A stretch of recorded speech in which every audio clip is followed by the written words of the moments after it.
Welcome to Robert Kiyosaki's The Business of the 21st Century. Robert Kiyosaki is recognized internationally as one of today's leading financial experts.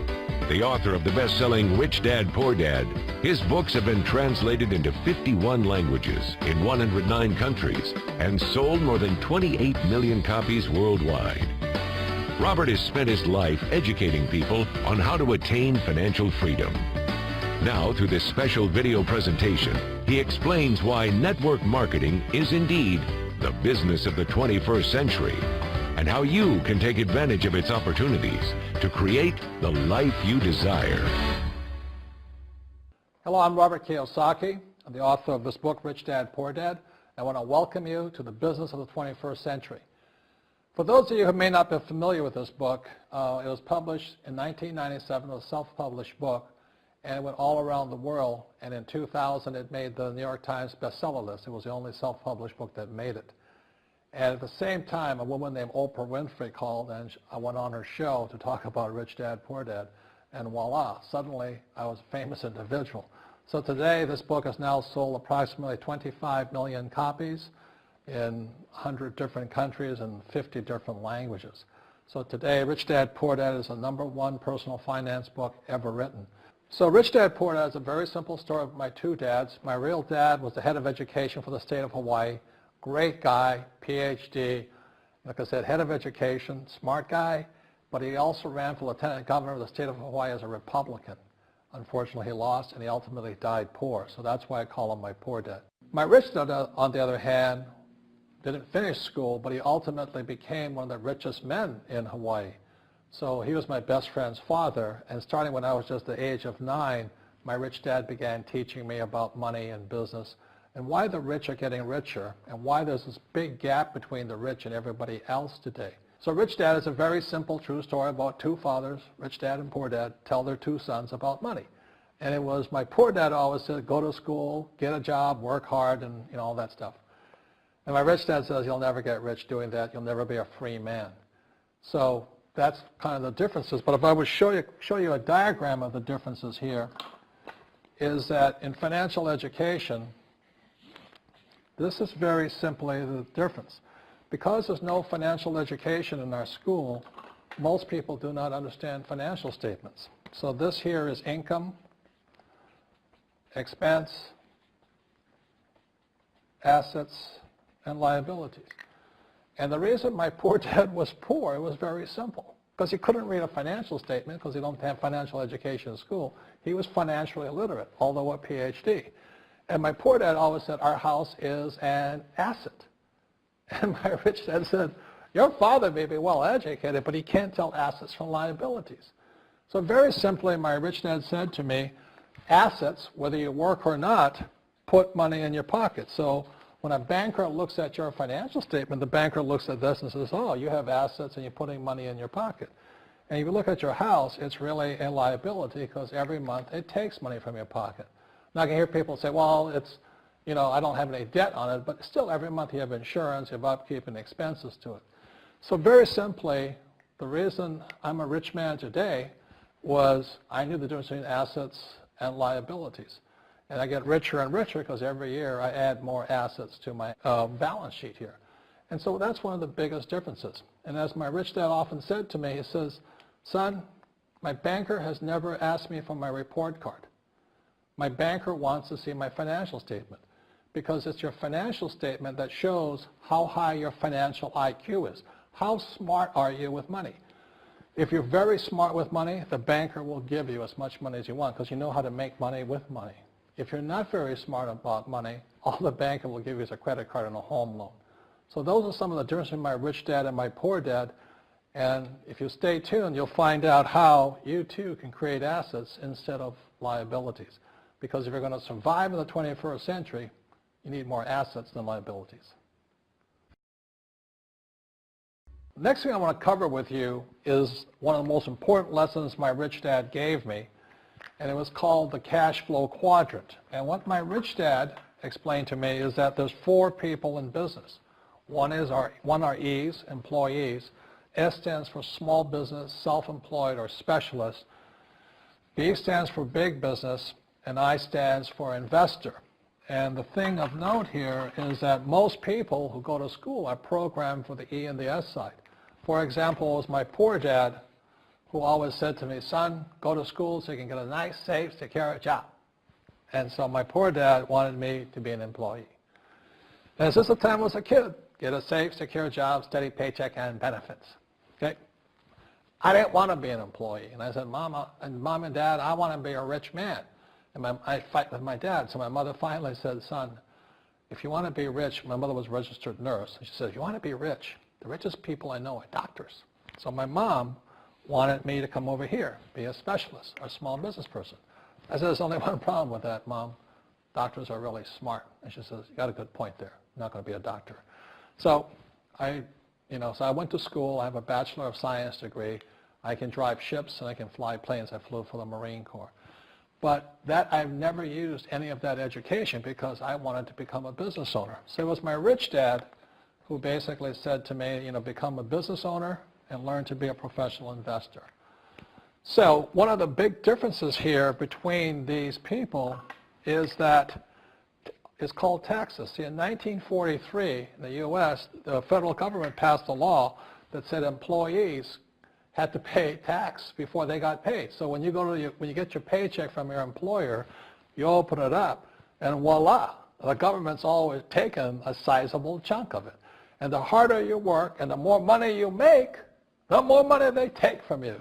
So that's why it's not that good to be an employee, because you can never get ahead, because the more you work, more money you make, the greater they pay in taxes.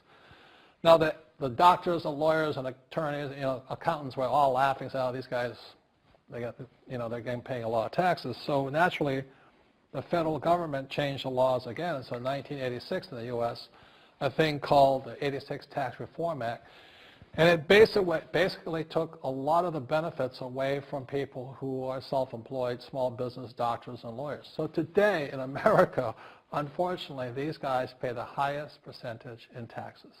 It is tragic.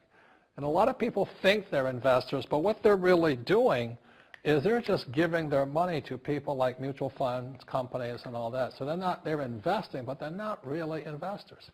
See, the big tax breaks are on this side. The laws are pretty tight here, but this area is very, very gray. So by being a business owner on the right-hand side of the quadrant, you can make a lot more money and pay a smaller percentage of taxes legally. And the key word is legally. In the investor quadrant, it is possible to make millions of dollars and pay 0% taxes legally. But you've got to know the difference. So one of the beauties of business for the 21st century is it allows people to make the transition from the E and the S side to the B side especially. And so you can become a big business owner. And the difference between S and a B, small business and big business, is most of these guys can't quit working. Most small business owners, if they stop working for more than a month, the business collapses. They don't really have a business. Most of these people own a job. So the beauty of business for the 21st century is it allows these people to make the transition to the B side so that you don't have to keep working hard for money, and the money can actually come in passively. Then once you have your business up and running, then I always recommend you then begin investing with your excess cash, paying less and less in taxes. And that's the reason the rich are getting richer. In this section, I want to talk to you about a different kind of quadrant. Years ago, I found out there was 4 kinds of people in the world. One type are people who must be right. These people know all the right answers. They went to school. They know everything. You can't tell them anything. This is not a good business for them because their minds are too set. Another kind of person is a person who must be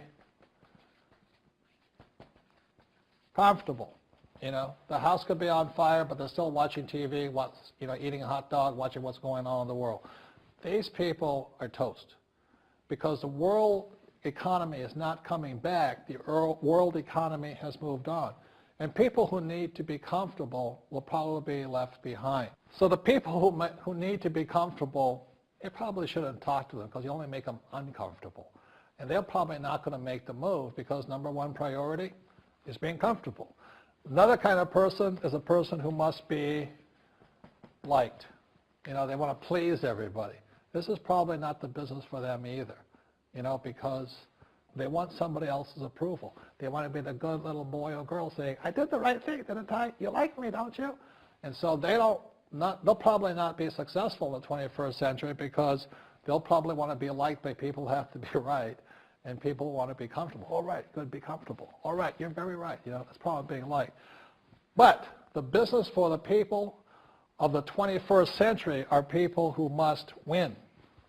And that's where I am at. One of the best things I was taught in the Marine Corps and at military school is not how many times you get knocked down, it's how many times you stand up.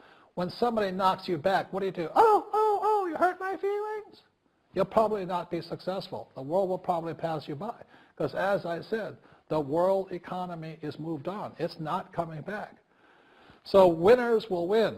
But winning takes sacrifice. Success takes sacrifice. And these are the people who will do best in business of the 21st century.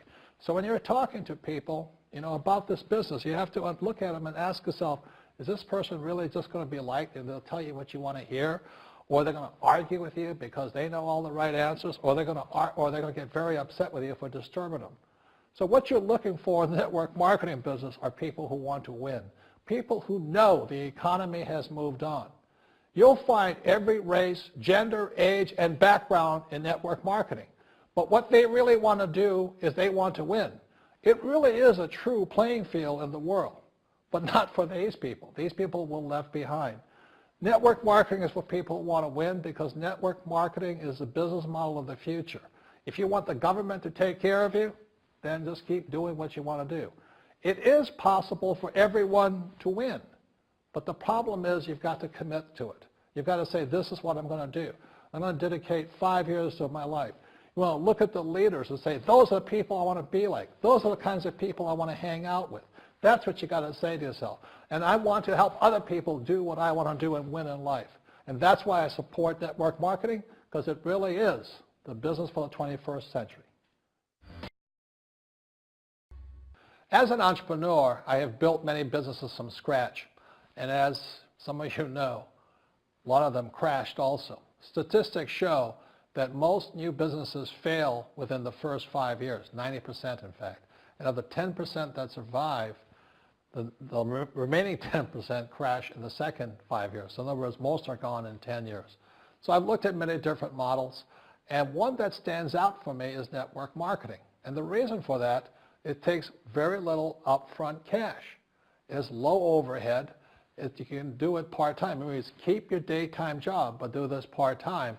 And once the business is up and running, it can generate enough income so that you can move from the left side to the right side of the quadrant. So let me tell you about my introduction to network marketing, because I had a very closed mind to it. Since I can build my own businesses, I said, why do I need a network marketing business?